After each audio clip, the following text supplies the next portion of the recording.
As is our custom, we recognize past presidents. I'm going to read off the list of the past presidents who've signed up to come. And we'll see who got here and who didn't. Emil Bale, please stand up. Emil. All right. Frank Chen. Ben Hammond. Janice Lee McMahon. Pete Leffler. I think he didn't pick up. Mortimer. Bill Payne.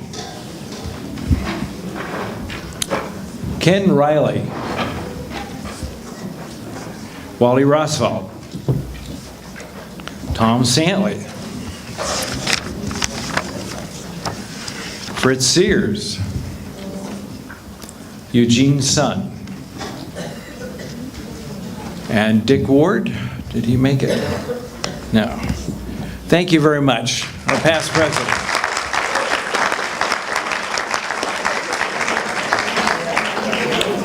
San Marino City officials who are here, Dr. Stephen Wang and Suzanne Jakubowski.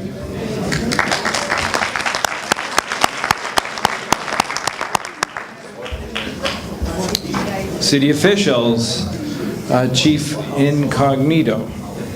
Incontro. I apologize. And Mario Rueta.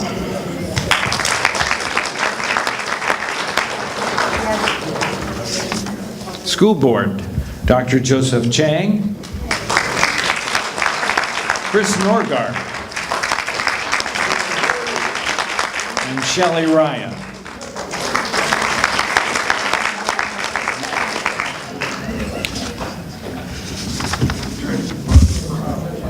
I want to call out two names that have helped us out a lot as officers.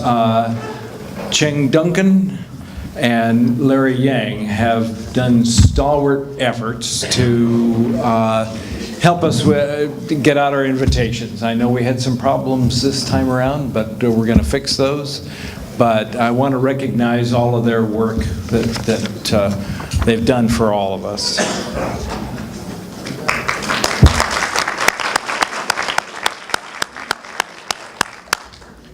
Okay, now we get to eat. Let's see, my great choices. I'm going to start with the group over here and gradually work that way. So, dismissed. Thank you.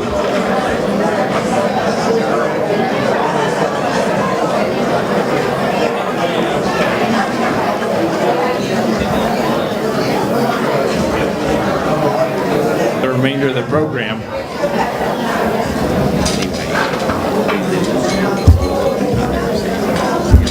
I want to call Chuck Patterson up to give us a report on how putting on the Ritz went. There's that paper.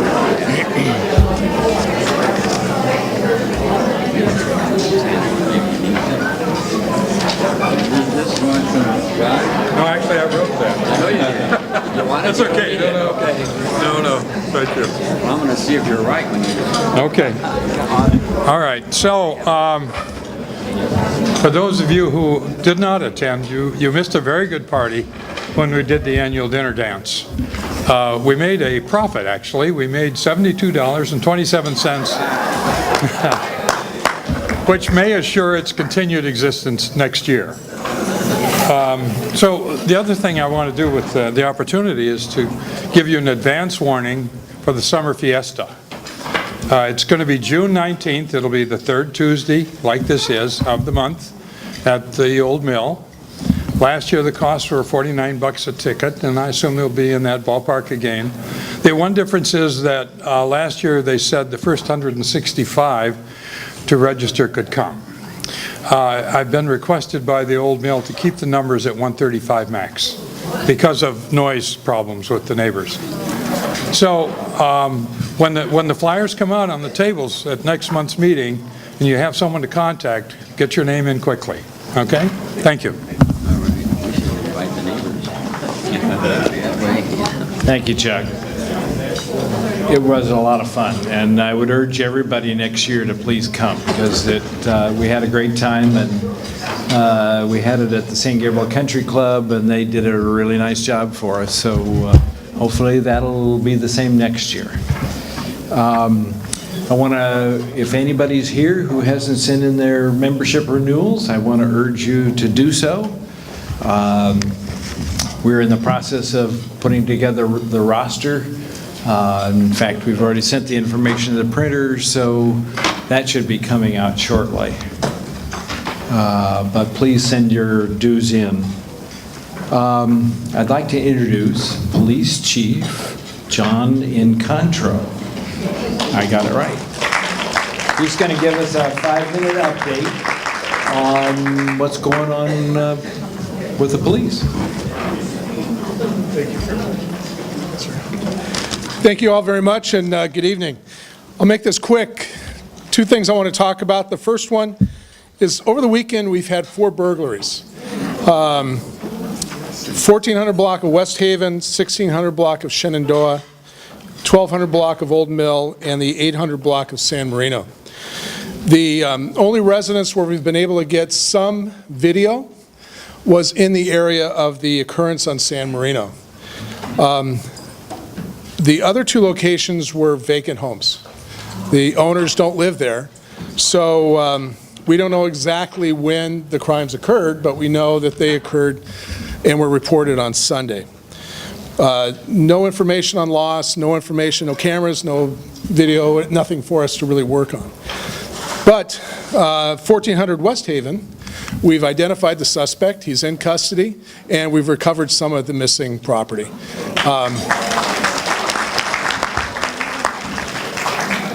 One of the things that we did is we provided information to local agencies. Beverly Hills PD arrested a person for a similar crime, and when they talked to him, he confessed. So, good police working with other police.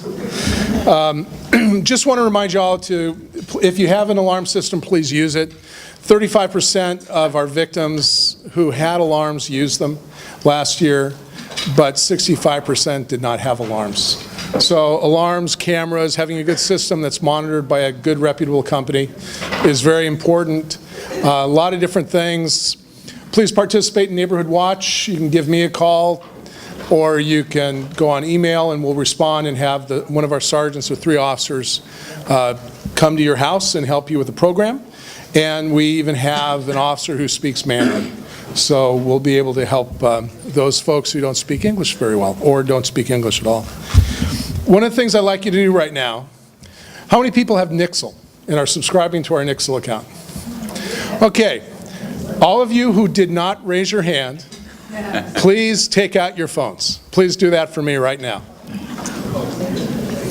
And what it is Nixle is a text-based messaging system.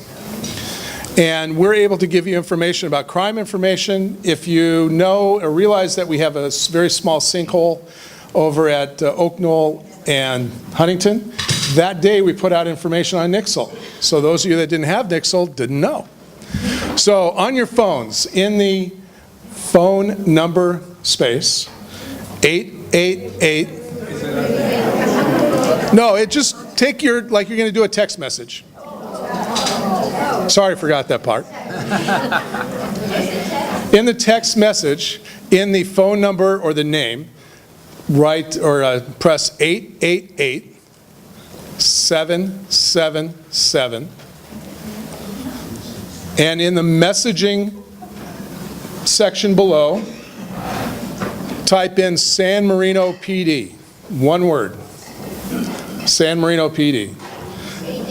888-777 in the address part, text part, San Marino PD. So anyone living in 911, yeah, thank you very much, in the zip code, you will get the information. And then you can go to the website and adjust the information you want. I'm sorry? Send a text? Yeah, push send. No space, one word. Doesn't matter. You can put caps, lowercase, whatever. And then finally, and I'll be around to help anybody else later on. Took me a while to figure it out. And then a couple weeks ago, we conducted an active shooter event at the San Marino High School. We used an officer with a blank gun, had students participate as victims and also to help us as role play. It went over very well. I have to give a real thank you to the school district, the school board, Dr. Chernus, Dr. Gates, to the students, the faculty, and staff. It was very controlled, and we did it in a way so we could provide the students with the information about run, hide, fight. Department of Homeland Safety has that. You can look it up. But run, hide, fight. And we had completed a assembly with all the students before, went over a video that Chief Rueda and I put together and that we together taught, and it was very good. We were very happy. One of the faculty, if you recall, recently there was a shooting at the Glendale Galleria. One of the faculty members was inside that store. And the first thing he said, and we went back and forth on text messaging, he said, "Thank you very much for the information you provided. I was able to react the right way. I was able to run." And he said he and his wife kept running and running, and I think they ended up in LA from Glendale. But they were able to do it safely and without a problem. So on behalf of the fire department and myself, I want to thank you all very much. I was there, and you guys were awesome. Oh, thank you. You did a wonderful job. The kids reacted beautifully to you, and I learned a whole lot. Oh, thank you very much. You did a great job. Thanks. And on the crime stuff, we're trying to do a better job. We're trying to do a better job messaging information. That's why I've asked you to participate with Nixle. We can give you additional things that can be added to, attached to the message. If you have suggestions, any information that you want us to know, anything that I can do better, please let me know. And we're open. We're willing to do whatever that we can give you the best protection, both the fire department, myself, and that's it. So I didn't want to take too much time. Thank you all very much. Our police department. I just want to openly thank the department for arresting 3 home invasion persons, and they are in jail. And that was because of their fast action. Thank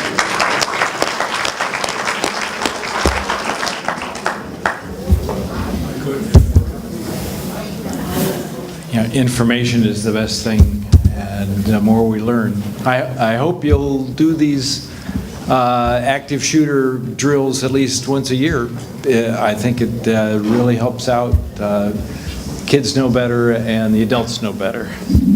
Okay, I'm going to introduce Jim Angelos, who's going to introduce our dinner speaker. Jim, you want to take over?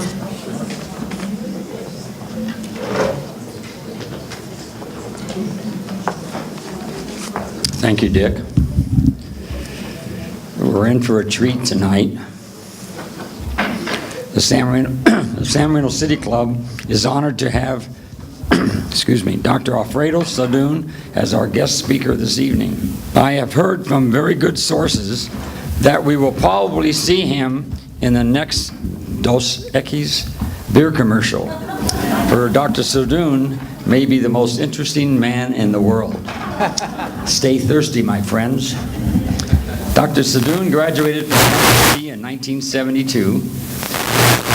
That was the year I was born. He received his PhD and MD degree at the Albert Einstein College of Medicine in 1976 and 1978. He completed his residency in ophthalmology at Harvard Medical School, and after a fellowship in neuro-ophthalmology, he joined the full-time faculty at Harvard Department of Ophthalmology in 1983. He was recruited to come to Doheny, USC, where he stayed for 30 years. And he just said how much he loved those 30 years. Then he helped lead Doheny in his transition to Doheny, UCLA in 2014. He is currently the world's leading expert on the mitochondria dysfunction that produce blindness through a variety of hereditary diseases that affect vision. Dr. Sadoun has published over 340 peer-reviewed articles, 75 book chapters, and co-authored or edited 4 books. He received funding from NIH, the National Institute of Health, for over 25 years, and he holds 5 patents. His scholarly achievements are widely recognized by national and international organizations. Recently, he received the 2017 Life Achievement Awards given by the American Academy of Ophthalmology. I was going to list all the awards and honors and recognitions that he has received in his lifetime, but then I would be the main speaker because it's quite impressive.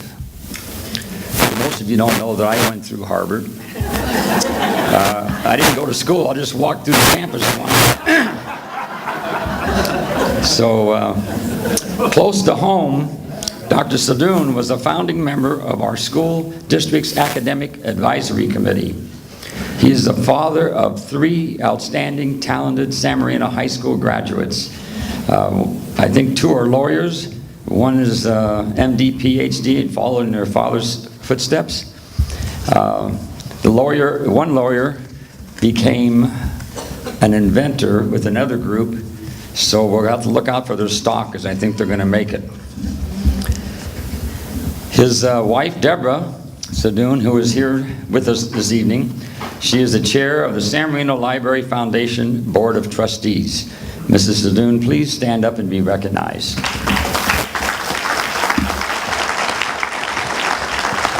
They always say that behind a very successful husband is a wife pushing him. Well, you've done a great job of pushing him. In 1993, because of his expertise in the field of diseases of the optic nerve, Dr. Sadoun was selected and sponsored by the United Nations, the United States State Department, and the Cuban government to lead an investigative team to determine the cause of blindness in an epidemic form affecting 50,000 residents in Cuba. It's an interesting story. It's fascinating. Let's welcome Dr. Alfredo Sadoun.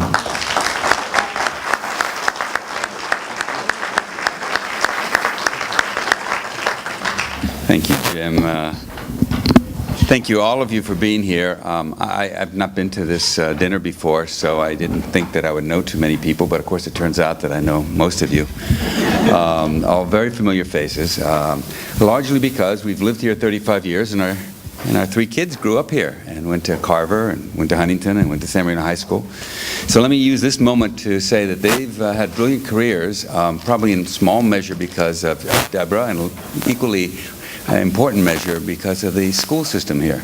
And so there are teachers in this room who taught my kids, and there's a principal in this room who taught my kids, who supervised that, and there's a board of supervisors here who created that extraordinarily positive culture. My kids were really fortunate, and that makes me really fortunate for all of you, so I thank you very much.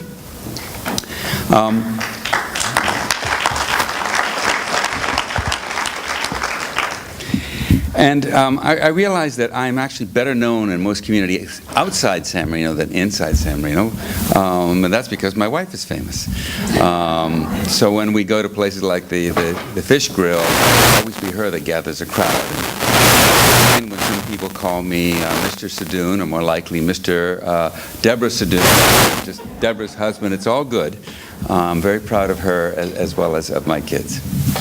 Now, can we get the slides here? For my section. I don't know how to get this going. That's a good question.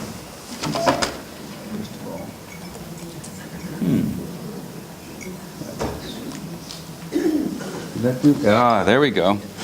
You're going to advance them for me? Or should I just reach over? All I have to do is touch. That's good. I'm really good at that. All right then.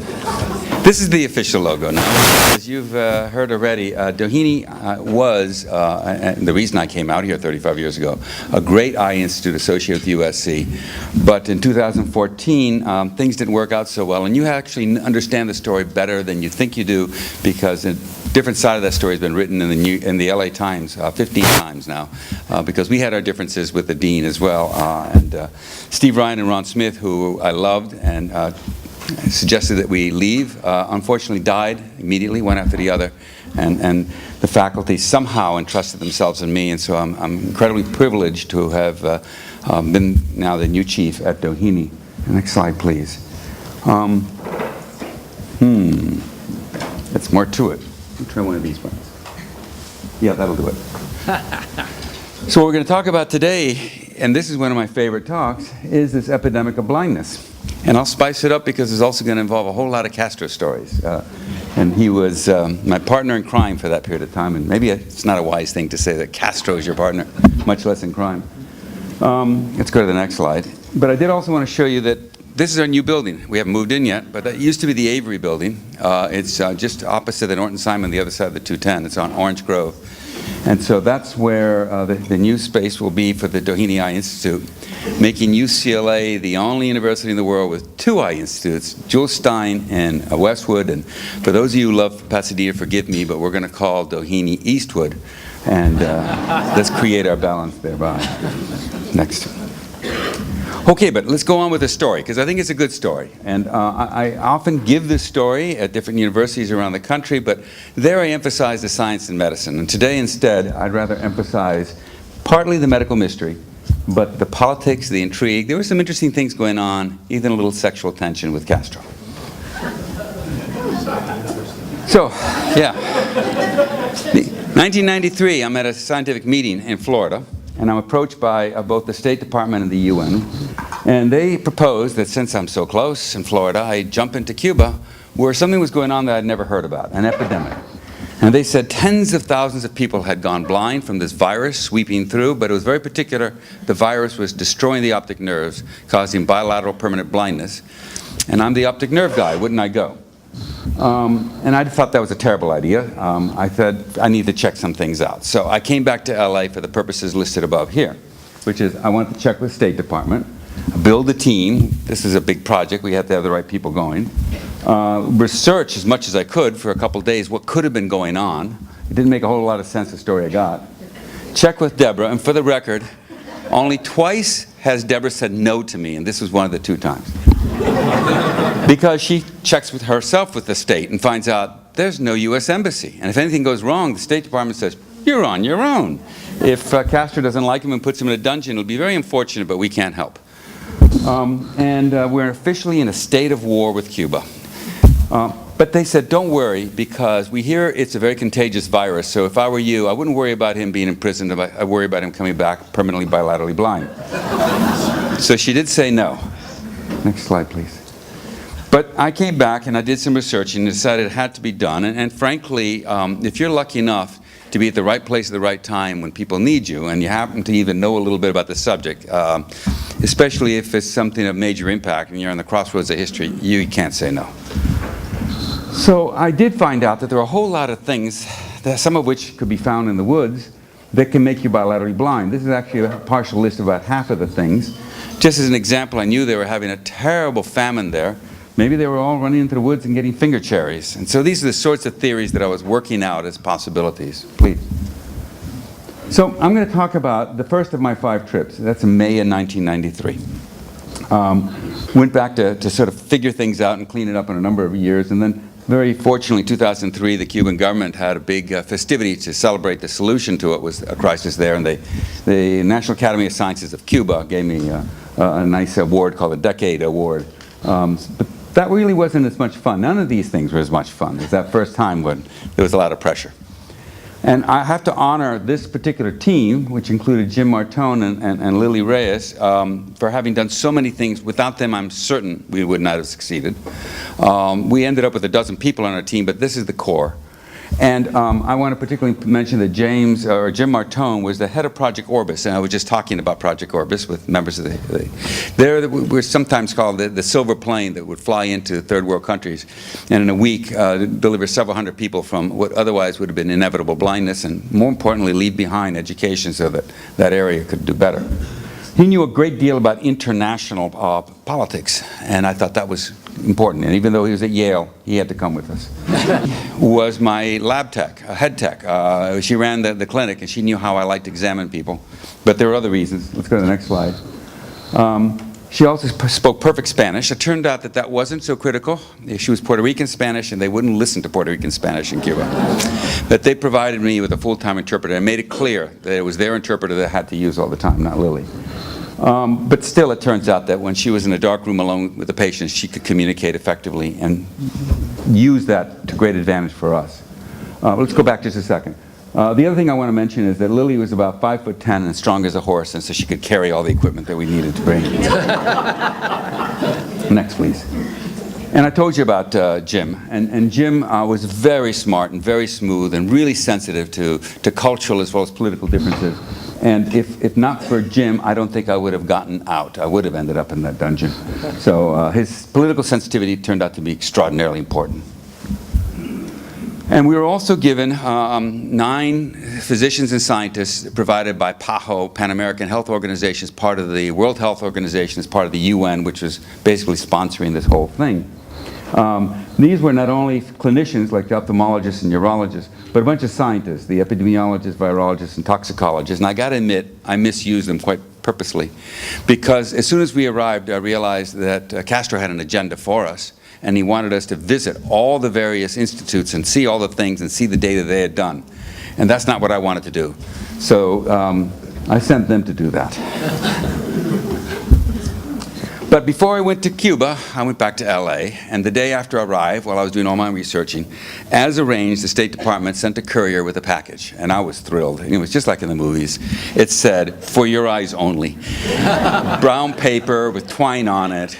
So I figured you don't open these things publicly, so I stepped into my office and closed the door and opened it up, and inside was about 300 pages of Xeroxes of newspapers from around the world, because this had been covered around the world, and it was actually extremely useful. It's just the US which was blacked out for this sort of information. I found particularly useful Australian newspapers in English that told the whole story, and this came, the next slide, from that. I put together, if nothing else, numbers. And the first reports came out in '92, where 40 people went blind, the next quarter 180, and so on. And then in 1993, it blew up, and going up to date, 50,000 people were permanently, bilaterally, profoundly blind. Cuba's not a big country. That means everybody in Cuba had a relative who was blind. So it was imagine 50,000 people. We know what happened when 3,000 people died at the World Trade Center in our huge country. We all had indirect connections to that. The whole country was going completely crazy because of this. So we went, and on the flight from LA back to Miami, I was sitting next to Lily, and we happened to have been on United flight, because United has this policy for charities that they fly people for free, and they showed a movie, and some of you have seen A Few Good Men with Jack Nicholson. It was the wrong movie for us to see. Lily was getting more and more nervous by the minute, and then as we're watching this movie, there's this place where Jack Nicholson sort of jumps up and says, "You guys are parsing silly little things. Do you have any idea what the real world is like? I am in Cuba, in Guantanamo Bay, and every morning I have breakfast only a few hundred yards from a bunch of angry Cuban soldiers." So I whispered to Lily, "We'll be having breakfast with them." Let's go to the next. When we arrived, I expected, I've gone to airports before as you have, that we would going through immigration, and maybe there'd be something that would facilitate it because the State Department would work things out. But nothing like that happened. We landed on the far side of the airport. What they call limousines, which are these noisy Russian diesel terrible cars, took us straight from there to our place. We didn't have any registration of any sort, and it was a little strange. And went to a room where we're given refreshments, and immediately a microphone was thrust under my nose by somebody from the BBC in perfect English, saying to me, "So what do you think is causing everybody to go blind?" And I said, "It's been 90 seconds. But while that was a useless press conference, we had every evening further press conferences, and we slowly had some answers to give them. Let's go back a slide again. We got to a building, I don't know what to call it. I'll call it a hotel for short, but of course in Cuba there were no hotels. Nobody paid, there was no registration desk. But it's where Castro and the other high officials put up visiting guests. And the promise I'd made to Lily I immediately had to break, which is that we would stay next to each other. I should tell you, Lily was a 23-year-old. I told you she was of Puerto Rican descent. She was very pretty, as you're going to see, which plays a role with Castro. But the other thing about her is that she was about a year and a half married. And her husband was of Cuban descent.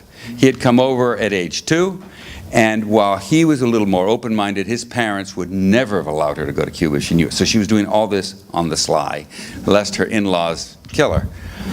So the adjacent rooms was the least that I could offer, but instead they stuck her down at one end because they gave me a very special suite, and it turned out to be critical because it had sort of like a foyer, which is where I met, you'll find out later, with Castro every evening.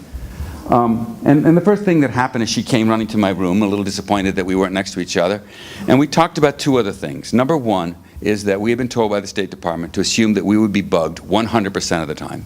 And no matter what, every conversation would be overheard. And number 2, as my rule, I travel a lot internationally with teams for different things, which is you never drink the local water. Now, I didn't know what the Cuban water was like, but it's a good rule. I recommend it to you. So I mentioned that rule to her out loud, and about 2 minutes later there's a knock on the door, and they brought in the bottled mineral water and said, "Did you ask for this?" Well, thank you. Thus proving the bugging issue. But it was really nice to have everybody so open about these sort of situations. This is the view from my balcony, and it's a very important building. As a matter of fact, when I came back, and that's another story, but I got to be good friends with several members of the NSA who wanted to know a lot about these meetings. And one of my rules was I'll answer any question, and you can look over everything I bring back, but you cannot take anything with you. I figured that's spying. But the one picture that they insisted on photographing was this one, because according to the NSA, this is the center of bioterrorism of the world. It's not. But this is in fact the place that the smartest scientists of Cuba, who happen to be very interested in virology and immunology, were located. Now, if you were going to be making viruses for epidemics around the world, you wouldn't keep your windows open like that. Also, the fence around there, and later on I went running in and there, out of there all the time to get dry ice and other things for my samples. The fence was about 2 feet off the ground and purely decorative. So, no, this was not a top secret center at all. However, it reminded me, and I use it for the slide, that we had issues. The most important was make the diagnosis, what's causing the blindness. Secondly is figure out the connections of why here and now and who's involved. And then, how do we break it to the right people and not cause bad things to happen politically? It was a little complicated. So this is the theme of the day. You know the phrase, if you're a hammer, then the world is a nail to you. Well, the hammer in Cuba was that building and the people in it. And in the 1980s, Castro himself decided that he needed a new economic plan. The country had been running on sugar and cigars, and he didn't think that was a good future. So he actually knew a lot of science, it turns out, and decided that vaccines had an important niche in the world, because the American vaccines were so expensive they were only good for Europe and America. But Asia and Africa needed cheap vaccines, and he was right. Cuba would make these vaccines at 1/100th the cost and save a lot of lives. And they did. But he also wanted to cure other diseases that involved interferon and crazy things related to viruses, which didn't work out quite as well. But he wanted to position Cuba into this place where it could provide science for the world. And that building was where he was going to draft, whether they wanted it or not, all the smartest people in Cuba to end up. That's, remember, communism. You don't pick your career, the career picks you. And so that's where they were. So all the best and the brightest are in that building. So what do you think they're going to diagnose when they have 50,000 people going blind? That's why, of course, viruses had to be the cause. Next slide. So the next thing that happened after we freshened up in our rooms is we went across the street to that building where they had a room about this size and maybe 100 people seated up there. And this was the debriefing that had been promised me. Which I'd asked for, and we had a reception before it, and at the reception was espressos, and this guy. So I didn't expect to see him, except maybe briefly for just an indication that this was important to him, but as you're going to find out, I spent many hours a day with him every day, and this was our first encounter. And of course he ignored me, but he turned to Lily, and Lily at that time was holding an empty cup with an espresso in it. He sweeps it away from her and says, in Spanish, of course, "You must think so ill of us Cubans that we would allow a lady so lovely as you to hold an empty cup." It's a good line. She had some papers in her hand, and of course, they all fluttered to the ground, and he swept them up. From that moment on, he hit on her all the time. Now imagine her situation. She's like 23. She knows what her in-laws are thinking if they could, any idea she went to Cuba, and here she is hearing a line, which you're going to repeat again at the end of the talk, he would use on her, "You're the most powerful woman in Cuba because I will do anything you want." So one of the ways she got out, and all the time that I saw, who knows how many times that I didn't see, was she would open up her wallet where she had a dozen photographs of her 4-month-old daughter, and he kept on emphasizing that point. So, by the way, that's me in 1993. I recognize that there's a lot of physical disparity to me now. So at this point, we sat down for 5 hours to hear the debriefing given by 11 different people, all of them dressed up like generals, each in charge of a different aspect of the research. And seated at a table about so long was Fidel Castro at one end, me in the middle, and a translator on the other side. And Castro would actually whisper in my ear in English all the time, so that really wasn't an issue for him. But every formal statement with our microphones, he would make it into the microphone, and she would then whisper to my other ear what he had said. It was poor, but I sort of figured out most of what was being said. And at one point, I did ask Castro, "What do we need the interpreter for? You speak perfect English, and I understand half of the Spanish." And he said, "You're going to find out that, number one, we have to be totally precise when we have such a public posture. And number two, hearing everything twice is not such a bad thing." And he was right. This is the general's talk, which he left me with a slide that said that he knew it was a viral epidemic because it had started in one spot on the island, right there, that red spot, area called Pinar del Rio, and had spread from west to east across the island. Here you see the color coding. Most concentrated cases are in red, and then blue, and then green, and then orange. And the only place in the entire island that was spared is where the yellow arrow is. Anybody know where that is? Guantanamo Bay. So not only did he explain that it was a virus, and that he had calculated out that it was a wavefront moving 26 kilometers per day across the island. It turns out that is something that infectious epidemics do. They have a rate of speed that they move. But that clearly had been placed, he suspects, by frogmen who were U.S. Marines here, and that's where it was spreading. And clearly the people here were immunized so that Guantanamo Bay would be spared. So he said this matter-of-factly, knowing perfectly well that I was from the United States. I should add something, just jumping ahead. That evening and every evening we had a press conference. The first evening, Castro didn't know what to do because I was American. And in fact, it turns out, he told me later on, that when they first suggested me, he told the UN, "No, you got to send me a non-American. Can't take anybody from America." They said, "Well, we had actually a list of 4 people and ranked them by their expertise, but all 4 Americans. You got to take an American." So he said, okay. That first evening, he introduced me around as the UN, or the World Health Organization, scientist. But after we got to talk, he found out that I was of Italian heritage. My parents were both born in Italy and came over as children. After that, I was the Italian scientist. So that was the big finesse. Let's go to the next. So then I heard these 11 lectures, each one basically because they had assigned to each of the people a different project. They had taken everybody into the city of Havana, and we'll perhaps at the end have questions. I'll talk about the very strange organization they have, which is very powerful and effective in some senses. Anyway, 50,000 people at that point were in Havana blind. And all of them who were undergoing one of these protocols. And just to give you a couple of examples, ozone therapy. You stick a needle in one arm, and you, just like you would when you're donating blood, the blood comes out of you. Goes into a machine that then shakes really hard your blood with ozone. Then it goes into the other side, and then a pump puts it back into your other arm. You end up with a whole body transfusion to yourself about 10 times with ozone being mixed in so vigorously. Turns out, by the way, that that may sound totally crazy, but it's a very effective way of killing bacteria. Ozone is quite toxic to bacteria. And so had it been a bacterial infection, might not have been so crazy. It wasn't a bacterial infection, so it was crazy.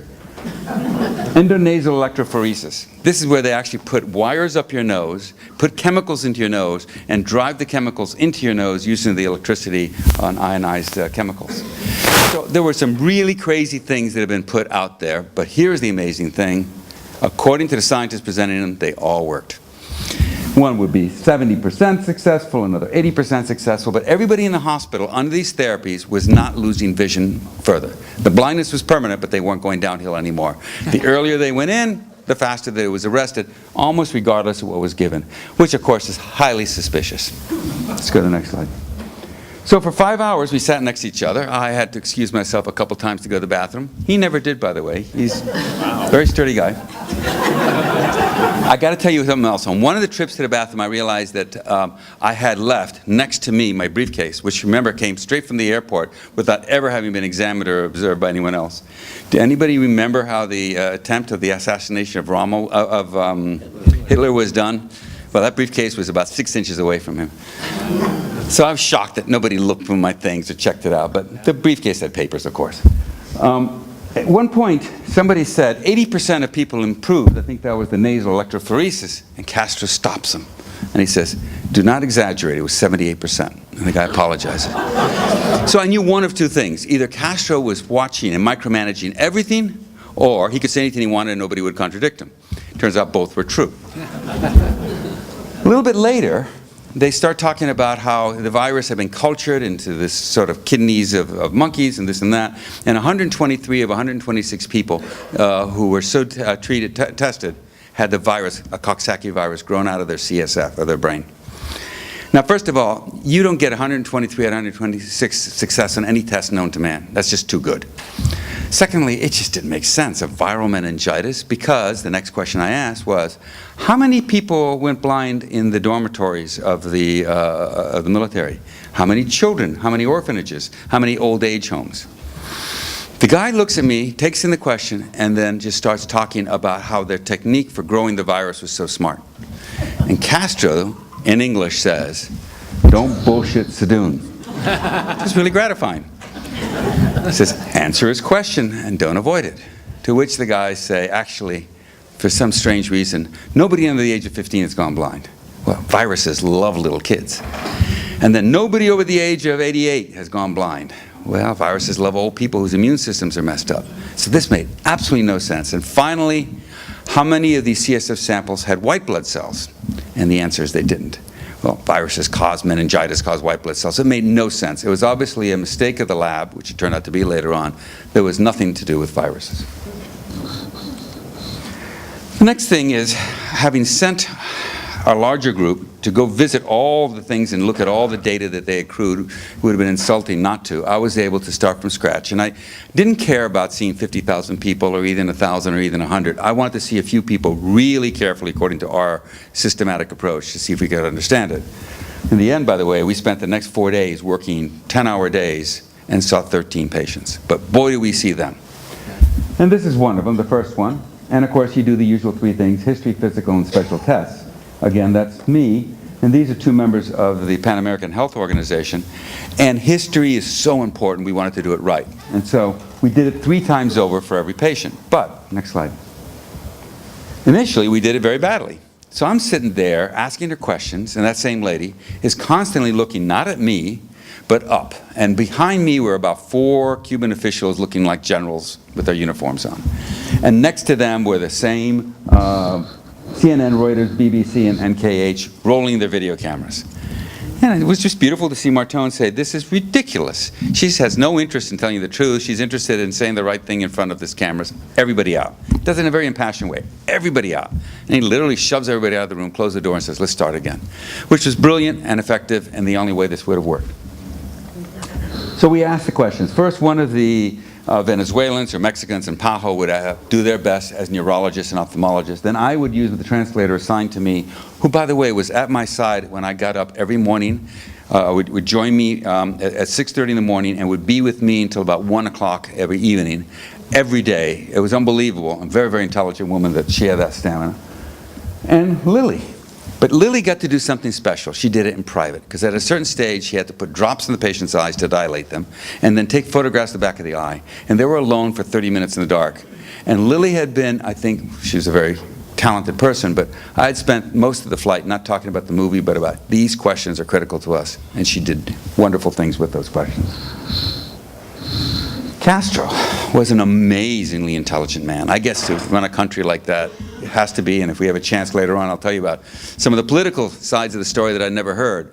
Like, just to give you an example, when Kennedy set up the blockade because his intelligence officers said that they were on the verge of nuclear arms but had not achieved it yet, he was wrong. They had 13 nuclear-tipped missiles that were ready to go. More amazing, Castro pushed the button and launched them. Or he thought he did. They didn't go off because Khrushchev had double-crossed him and not given him the proper access to the codes. So that's how close we got to incinerating the world. And that's how good Central Intelligence can be. But speaking of intelligence, Castro had an abundance of it. After the first day, he knew everything that had happened. Obviously, the translator was at my side. He asked about those glasses that I was using to measure how strong the optic nerves were, and I showed them, and I explained to them that I'd patented these, that they were just cross-polarizing filters, and the amount of light that went through depended upon how much you rotated the lenses in respect to each other. Here the lenses are parallel, here they're perpendicular, you can see one's dark and one's light. You could use that if you want to go and you go skiing in Mammoth too and just adjust it. So he looks at these and says, that's really interesting, and how do you translate degrees to percent of light? And I said, oh, it's very complicated. So I have a little printout and a little nomogram where you just look it up on this piece of paper. He says, it's not so complicated. He thinks a while and he says, it's cosine squared theta, theta being the angle. Turns out it's exactly right. I published this paper, not because I could figure it out. I was a math major at MIT, but I didn't. I took my usual shortcut in the days before internet. I would write a letter to each of my brothers who were mathematicians, and if they both came back with the same answer, which they did this time, I'd publish it. So with that, he just told me, and I told him the same story. How did you know that? This is really the mark of an intelligent person. He shows his thinking. Takes out a napkin, he shows how he derived it, the assumptions he made and how it came out there. And he was right. So this is pretty amazing for a political leader especially. Next, please. So here you see me with Jim Martone. Do you notice something about this patient or second patient that's similar with the first patient? They're really, really skinny. Everybody in Cuba is really, really skinny now because they had gone through 2 years of famine. And we'll talk a little bit more about it, but the famine was in part because of a long-standing embargo since 1960 from the US, but mostly triggered by the fact that 2 years before this, the Russians broke their special deal, that they would take all the sugar that Cuba made, and that's what their main product was. In return, they would provide oil and money. Now, the money was gone, and even more importantly, the oil was gone. And I forgot to tell you, the sound of an engine running, we didn't hear it in Cuba. Havana was deserted streets. The people were getting around with carts being drawn by horses or bicycling a lot.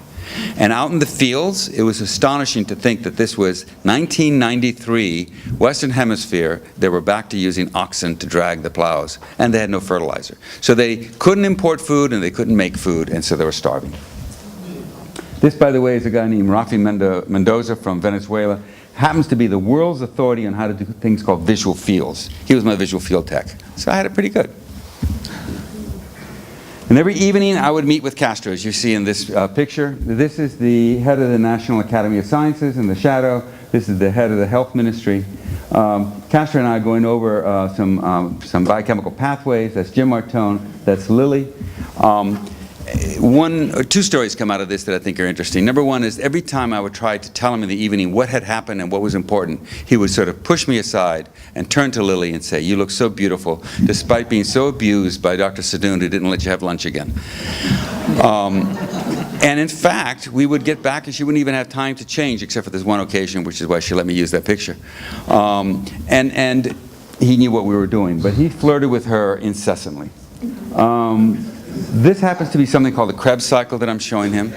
The Krebs cycle is a very common biochemical pathway that he immediately said, why are you relying on those notes? Haven't you got it memorized? And I said, no. And he said, I know for a fact you can't get through the boards in medicine if you don't know the Krebs cycle. I said, exactly. So like every other medical student in the US, I memorized it the night before and forgot it the night after. I said, that's intellectually so lazy. So the next day and thereafter, he'd say, test me on it. I haven't forgotten. And sure enough, I finally would do it a few times. He had memorized the Krebs cycle just to show off to me. Now, we hit it off very well because he was smarter than I was, but I was smart enough to know how impressive he was. And so I was a good audience for him in this and many other ways. And whether it was math or biochemistry, I was in awe. Let's go to the next slide. So this is in fact a reference to a few other things, but the first evening, it's about 6:45, and suddenly some military people come in with only one of them speaking poor English saying, gotta go, and we're examining the patients. And I say, listen, this really isn't such a good idea. I'm in the middle of this exam. Picking it up tomorrow is difficult. No, gotta go now. And they were really upset that it took us a few minutes to get our equipment together. We get into the van, and we go roaring off at high speeds through the city of Havana. Now remember, we're the only vehicle roaring through the streets in the city of Havana. Everybody's leaning out their window staring to find out what is this, and why is it going so fast? And it got to be scary. What were they doing with us? And they weren't explaining themselves. Then we go roaring back to our hotel, at which point I relaxed. And then they sort of like shuttle me back to my own room, which I still assume is not such a bad place to be taken. It wasn't a dungeon. And there's Castro waiting for me. So then I understood, it's not nice to keep the leader waiting. And so that was the rush. Now, the first time that happened, I mentioned already that at this point I was glad to see him and happy to talking. He wanted to just flirt with Lily. The second time it happened, we were so close to finishing an exam that I put my foot down and I told the guards, no, I need 15 more minutes. They went crazy for that 15 minutes, but finally finished the exam. We go tearing faster than ever. We go roaring around, and the hotel actually was created so that one side, which is where the van goes, is up around the second floor, and I'm down at the first floor on the front of it. And so I understood what it was about. I didn't want to keep him waiting either, so I raced out in front of everybody and raced down the stairs, clumping down as fast as I could, a little bit concerned that I was keeping Castro waiting. And when I get to the bottom of the stairs, whoop, I got tackled. I played a little football. I know what it feels like to be tackled. Now I was tackled hard. And I'm on my back, and all the wind's knocked out of me, and there's a guy on top of me. And then Castro reaches down with his big hand, and he takes the soldier who's on top of me and says in Spanish, "It's okay, that's Sadoun, get off of him." But it was an epiphany that, if you go running breakneck at the President of the United States, they might tackle you too, or worse. But the most interesting thing happened each and every day, which is that during the day, I would make two mental notes. Column A, all the things I got to tell Castro that are really revealing and help us understand the epidemic. Column B, all those mistakes that people had made that I don't want to tell Castro because it's going to get somebody in trouble and I don't want their blood on my hands. And I would have it all organized how I'd present it, and Castro would never listen to me. He would change the subject. He would schmooze. If not with Lily, he would ask about Deborah and my kids. He knew a lot about them by the end of this week. And then when I'd get excited talking about my brilliant little daughter, he'd say, by the way, at 3 o'clock when you saw the patient saw that, why didn't the other guy see it? And I'd always get confused, and I'd always blur column A and column B and tell him everything. Now, it was one thing to be fooled once, but every day it proved who had the intellectual superiority. So after every patient exam, as I say, it would take several hours, they would go to a dark room, they would be given drops, and this camera had been designed just for us and provided by a group that gave us a chance to bring portably what, until then, now it's very common, was really high-quality examination of the back of the eye, and Lily would take it. They were very useful photographs, but even more useful was her asking questions of the patient in the dark, in the private. And one of the questions she knew that she had to always ask was, who else in the family had gone blind? If they could identify somebody they knew that had gone blind, then we could look at the issue of what did these two people do in common. But it kept on coming up empty-handed until about the 5th day when somebody said to her, actually, my sister went blind about the same time. That, she understood, was a breakthrough. And she says, do your sister live with you? No, actually, we live in separate households. Do you cook and eat together? You can see that any of these answers would give us a clue about this food product or this cooking technique. No, no, no, no, no. Finally, well, what do you do with your sister? It sounds like you never spend any time.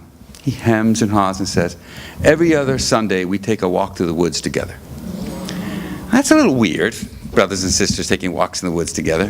What they walked in the woods to do was to buy some bootlegged rum, which was available from this particular household. We'll get back to that. Next slide. Here's a typical case. 35-year-old man works the cane fields. He had lost 30 pounds. We calculated later on the basis of how many notches of his belt he had to move. We had a conversion system that the World Health Organization provided. After a few months of that, he lost vision, and he knew he had lost vision first to color, because one day he used to see a friend of his come over the hill with a red shirt, and he thought, how odd, he must have washed it wrong because now it's a pale yellow. It was still a red shirt. And then a few days later, how odd, that guy's head is gone, because he couldn't see where he was looking directly at. This is called a central scotoma. You could still see the head if you looked at his feet, but not if you looked at the head.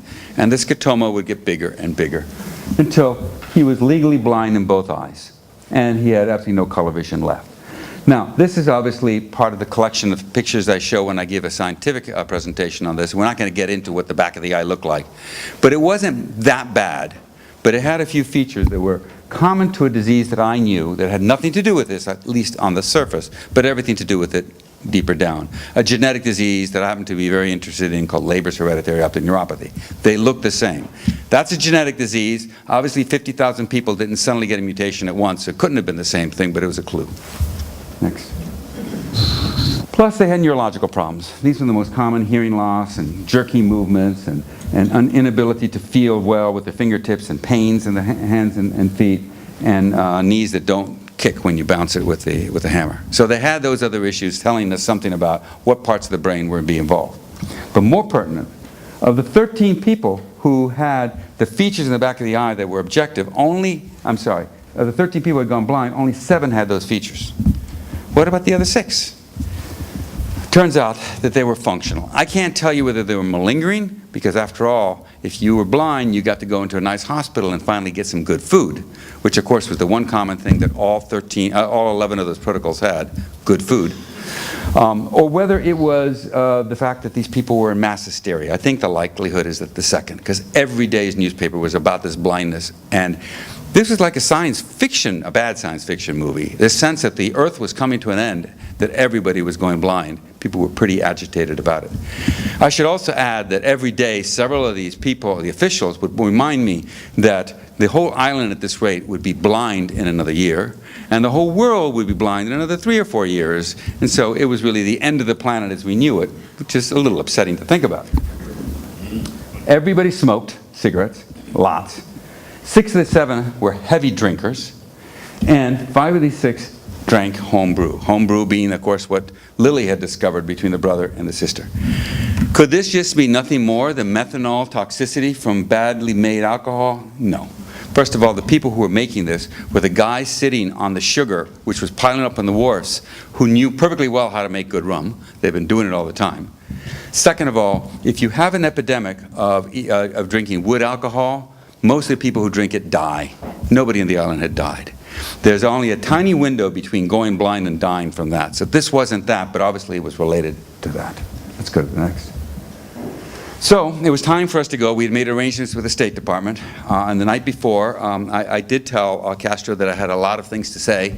So he said, let's bring the whole team together. There was about 1,000 people who had been working for about a year on the project. He invited the team leaders back, the same people that had presented to me initially. And I made my presentations. And until then, everybody had been gentlemanly. But now it hit the fan. It hit the fan over and over again. They were furious at me because I had not come to the same conclusion. I had said it wasn't a virus. And I'd come up with criteria that had nothing to do with theirs. And they kept saying, I know that I have patients that don't fill your criteria who have the disease, and how dare you imply that we have mass hysteria, and all the things we talked about. Talking about these Venn diagrams, initially on a piece of paper that nobody could see, and Castro finally arranged for a magic marker and said, just put them on the wall. I want it to stay there anyway. And I said, these are the people with the diagnosis that our criteria would have. These are the people with the diagnosis that maybe our criteria is missing. But these are the false positives that we don't want to have to contaminate, you know, the obvious stuff. Maybe they got it, maybe they didn't, but they kept protesting. At one point, when somebody points out, if you say it's not a virus, and it is, the penalty is everybody in this island is going to go blind, and everybody on this planet in a year or two is going to go blind because we haven't quarantined anybody. Can you live with that? Jim, my man, who's been defending me all along, leans in, whispers so softly that only I could hear, Alfredo, are you sure? And I got to admit, that was the first time I got really scared, because I understood that the word sure means different things. Usually in medicine, it means you're 90%. Occasionally, when something's really important, it means you're 95%. It rarely goes past 99%. And was I willing to take a 1% chance that the whole world was going to get messed up? So, yeah, I got a cold sweat. There was a lot of shouting. There was a moment of humor, and I'm glad for that, because I think it saved things. I had a microphone, and there was a second microphone that was floating around the room. And I was getting pretty nervous after Jim said, are you sure? And I was flicking the microphone on and off in my nervousness, and it was in the wrong position. When I leaned in and said something I'd said several times before to Jim, when somebody said something nonsensical, which was to say that into the microphone, saying something along the lines of, yeah, sure. And it was broadcast to all 100 people. We got a good laugh, and that probably helped. But at the end, there was no consensus. I didn't convince the room. I probably convinced only 10% of the room. And then Castro finally, who had not talked, got up and said, well then, it's settled. We'll do it Dr. Sadoun's way. It's good to have the right friend. Next. So I thought that was the end. We had a nice picture taken together. This was the official photographer that had followed us around. Of course, he got to stand between Lily and I and Jim Martone. Let's go to the next slide. And then Castro says, but are you really leaving tomorrow? I said, yeah, that's when the scheduled flight is. And he says to me, but you're not finished. Oh, yes, I am. We figured it out. And I'll tell you in a minute what we figured out. And he says, you almost figured it out. In the next few days, a lot more people are going to go blind unless you're proven that you're right. Yeah, but this is when the State Department sends the plane. My wife expecting me back. She's going to get pretty nervous if I don't show. I got surgeries in the hospital and all the usual stuff. And he looks at me and he says, you know, it's called the Marti Airport. It's misnamed. It's my airport. And he's got a smile on his face, and he says, and tomorrow it's closed. And I know he's mostly joking, but I realize he has this powerful ability to be joking and get you to get the point at the same time. So then he saw that I got pale, and I did. I guess I was really scared then. And he motioned something I didn't understand to one of the people there, and they disappear. Now remember, this is '93. There are no cell phones. And then a few minutes later, in comes somebody with a phone with the longest line I've ever seen, and gives it to him. And he picks up the phone and starts chatting. And after a minute or two, I figured it out. He's talking to Deborah. And although we had been told there was no direct communications, of course they just patched it through, I don't know what third country, Canada or something. And he's saying, you shouldn't, in English, you shouldn't worry about him, he's fine, it's all fine, but you need to help us out by calling up his secretary, canceling the surgeries, doing this and that, and you can be sure he'll come in a few days later. So, that's how it went down. So what is really the story? What happened? And to put it in non-technical terms, it was two separate hits. And the combination got you. Hit number one is that they were all deficient in folic acid. Normally folic acid comes from either greens, every vegetarian's fine, or meats. Fish, chicken, beef, pork, they've all got plenty of folic acid. It's pretty hard to eat anything without folic acid, so it's not a common deficiency. But it was there. Because none of the proteins were coming from any meats. They were too impoverished. It was coming from tofu shipped in from China, which does not have folic acid. And they had sent out packets of seeds that previous year to everybody saying, yes, you should grow things in your own garden, but don't waste your time growing broccoli and lettuce. There's no calories in it. Please grow these things, which were rice and beans, which have no folic acid. So as a consequence of that, folic acid levels are very low. And in fact, I made a prediction which came true, which always helps convincing people, which is, I bet you the rates of spina bifida are way up. And he did send somebody to find it out who came trotting back saying 500-fold. So folic acid in pregnant women is pretty critical, and without it, spina bifida happens. Here's the second thing. There were trace amounts of formate. Formate is a natural product of fermentation. Or actually, I should say, methanol is. And methanol becomes formate. Every time anybody brews anything, from beer to wine, you make methanol. But methanol evaporates much more than even ethanol does. And within a few weeks, it's all gone.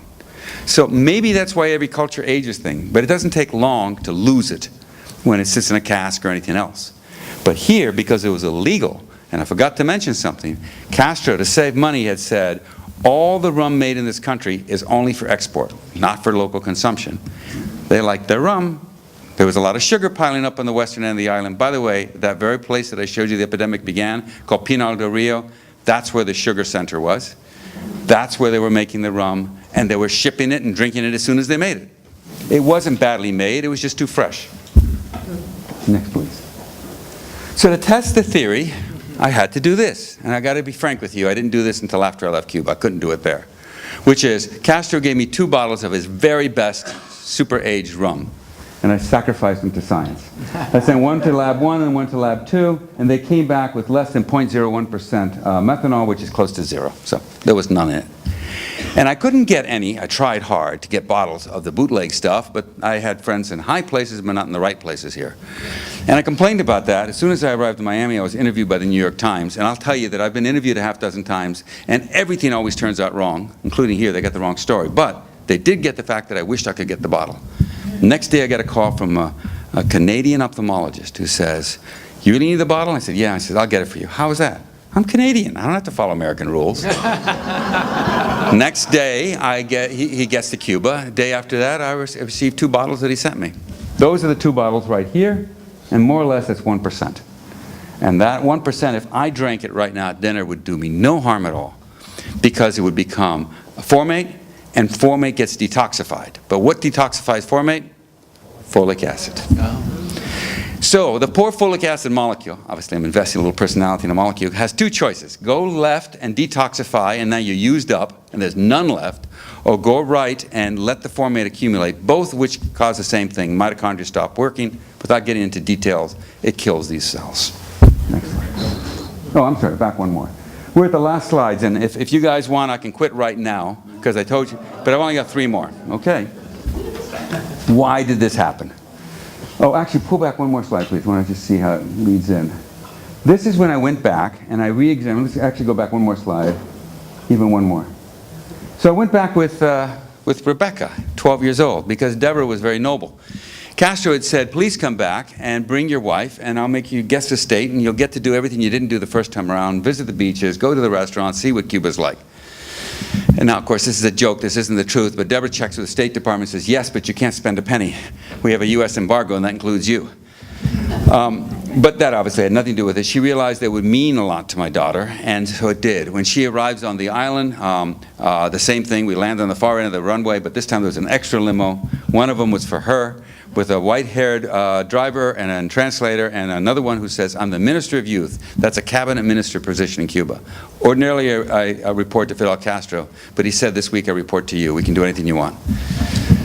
So, despite the fact that she was offered amusement parks and beaches, she went to visit the communist-run schools and orphanages and learned a great deal about how these things were, and it was quite inspirational to her. So the joke is that Lily and Rebecca were the 2 most powerful women in Cuba, because Castro said he would do anything they said. And we did visit places. This is, for example, a bar that Ernest Hemingway hung out in all the time. And on the walls of that bar were written in ink all the names of his friends. It was his way of immortalizing them. And the owner insisted that I get to add my name to that. Nobody ever goes to that bar, so nobody will ever see it. But my name's on that. But I was sad, because I never got to re-examine my patients. The whole point of going back a second time was that post-examination after folic acid supplementation, as we had suggested. So this was very frustrating until the last day of the second visit, when they realized that I was, quite upset and depressed, and they had a party, and at the party, which I didn't want to attend, were all my patients. So we rushed out and did the exam. Well, the problem was I had not thought this through.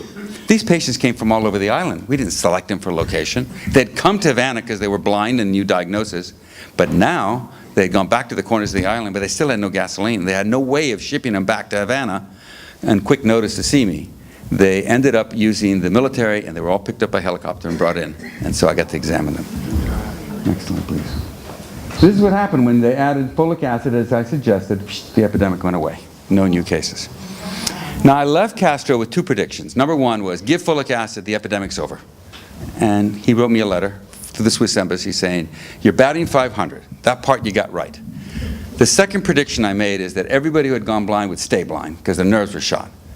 And he says, "No, but they've gotten better." That's why I had to go back and check it. It turns out it was something in between. They got a little bit better, but not much better. But they had at least a little bit of recovery. Now, somebody from the audience, because I heard a couple of other correct answers, tell me why this area that has sugarcane, why did it sweep from here across the east at 26 kilometers a day? All right. What did you say? Winds. The winds? No, this is going to be obviously a joke. That's about the speed of a donkey cart, which is all they had, carrying rum. So the vision did get better from legally blind to 20/50. That's not good enough to read with, but it is good enough to get around pretty well, so they were pretty pleased. I won't get into the technical parts of the nerve. And finally, my last slide. Why did this happen? And this is a little me editorializing. It started with the U.S. embargo in 1960 that put the island in pretty bad shape in terms of getting foodstuffs. So we'll put a little bit of the blame on one country. Then the Russian pullout in '91 where they suddenly let the sugar stay and they had no oil or any money and they were really in big trouble. And then the Cubans, who made an economy so dependent on sugar that when this happened, they had no economy left and everybody was starving to death. Big famine. And then finally, to put a cherry on top, central planning. The Cuban government said, we won't let you drink the official rum, and here are the seeds for what you have to grow. You may sense that you want to grow vegetables, but don't do it. So maybe I'm a little more skeptical about the wisdom of governments now. Next, and I think we're done. What does it mean to me? I put this slide in just a few minutes ago. Well, it was the most exciting but pressure-laden moment of my life. Only when I got back did I realize how scared I should have been. It laid a new line of inquiry. I now study mitochondrial injuries of different sorts, and it's been a good career. It was obviously an amazing honor to have been put in this position, and it left me with a pretty good story to tell. But it's even been quite important to my daughter Rebecca, who after that really became, it was an epiphany for her. That instead of just being a kid fooling around and thinking I can't make a difference, she went to these orphanages, she was treated with extraordinary respect, and she made a speech. I left that part out. But the first time when she went to a school, somebody there gave a prepared speech to her through a translator that said, we wanted to thank your father for having come 6 weeks earlier and having helped us so much with this epidemic. And spontaneously with the translator, she got up there and she said, you know what? What's wrong is that you should make a big deal about that. We're neighbors, and clearly our parents' generation messed up badly, this neighboring things. And that it's such an exception to the rule. Why don't we resolve to do a better job on our generation? It made the front page of the newspaper the next day. So I think Rebecca at that point took on a sense that she could make a difference and has continued with that. Thank you so much. As you can tell, I enjoyed it.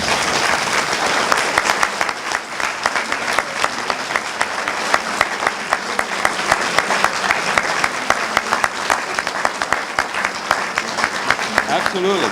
I'm fine. I feel... We have time now for questions you would like to ask Dr. Sadoun. Please. Did you meet Raul as well? What are your impressions of him? Funny you should say. Yes, I did. On 2 occasions he came by.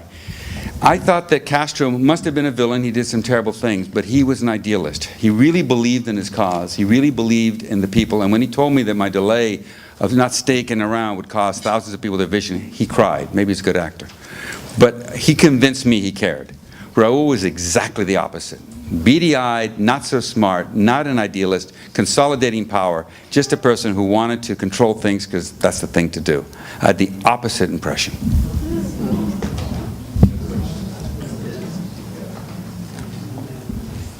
I'll ask the question. Go ahead. Chris. Any discussion at all by him, any mention of Che Guevara? No, but I mean, we didn't have a frank discussion of what was Che about. But he mentioned Che several times, and my sense of things was that he was jealous of Che. That Che had died at the right time, at the top of his being appreciated. Died in a horrible way in Bolivia and all that. But when on later trips I went to visit, I saw several people who had helped out with the epidemic and now we were friends, and invariably up in the bedrooms would be 3 portraits. Jesus Christ, Fidel Castro, Che Guevara. These were the 3 leaders, except from the point of view of Castro, he was still fighting hard and losing. Che Guevara was an idol forever. Dr. Sadoun, I know you've done, you're the first to do research on the optic nerve and the Alzheimer's. That's true. I want to say a little bit about that. Well, it's a pretty long story, but we were fortunate. About 10 years before this, we were the first to find out that Alzheimer's, of course, chews up the brain. It also chews up the optic nerve. The beauty of that, if there's any beauty in Alzheimer's at all, is that the optic nerve can be seen from the front of the eye. So back then, and it's confirmed, and now we're doing it, we have been able to develop tests for early diagnosis of Alzheimer's and for monitoring it. The trouble with this disease is not that there aren't any cures. There probably are. Is that there's too many cures. And so now we have 1,000 agents out there that because of animal experiments people think will work. Probably some of them will, but we don't know which ones. And the trouble is that Alzheimer's probably hits you, I don't want to scare you guys, 30 years before you actually get the symptoms. So by the time you get the symptoms, it's way too late. So we need to find a much earlier diagnosis than when the cognitive decline occurs, and fortunately I think people are recognizing that the optic nerve is an opportunity, and we're going that direction with our own work. Any more questions? Oh, another treat? Another treat.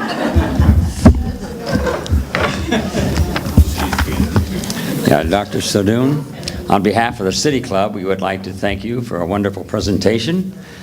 We appreciate you taking your time out of your very busy schedule to be with us this evening as our guest speaker. The City Club would like to present you a gift of our appreciation. It's a box of Cuban cigars. Not really. It's a bottle of rum. No. It's a... You want to open it? You can open it. I do, yes. Now you obviously piqued my interest. Yeah. Don't stand close to it when you open it.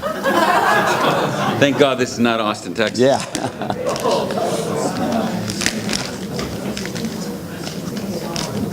Try to save the wrapping. We've got 4 more speakers this year. Take it. No, we got it. We got it. That's beautiful.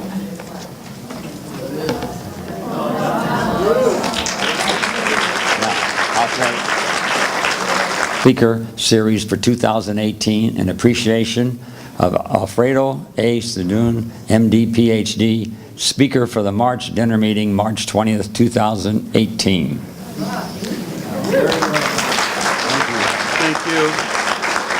I knew it would be a wonderful presentation. I've read a lot of his biography, and he really is the most interesting man. Thank you again. Let me just give you a brief description of our next month's meeting.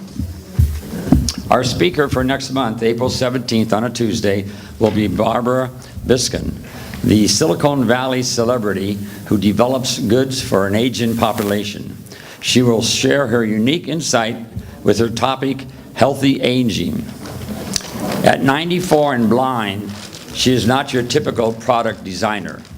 She will discuss various products and innovation designs that she has worked for healthy aging. You don't want to miss this. I met her about a year ago, and she's a fascinating lady. And the last time I saw her at my office, she came in, and she had these glasses on, and she showed me, not these, another pair of glasses, and she says, you know what's wonderful about this?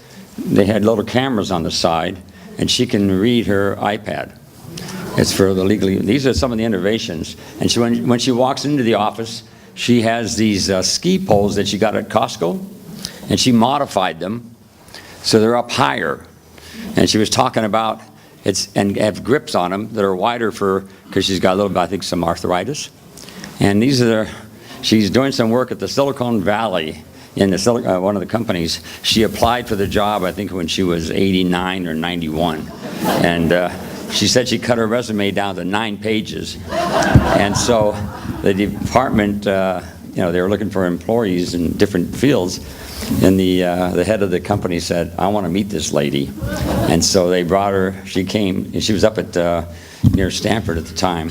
So she went, and they hired her on the spot.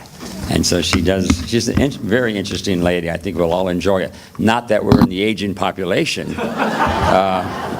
She said by the age of, let's see, by I think 2029, 65 and older will be the largest portion of the population. Now, I know most of you have 20 years to go. Well, thank you. I thought it was a great meeting. Again, thank you, Dr. Sadoun.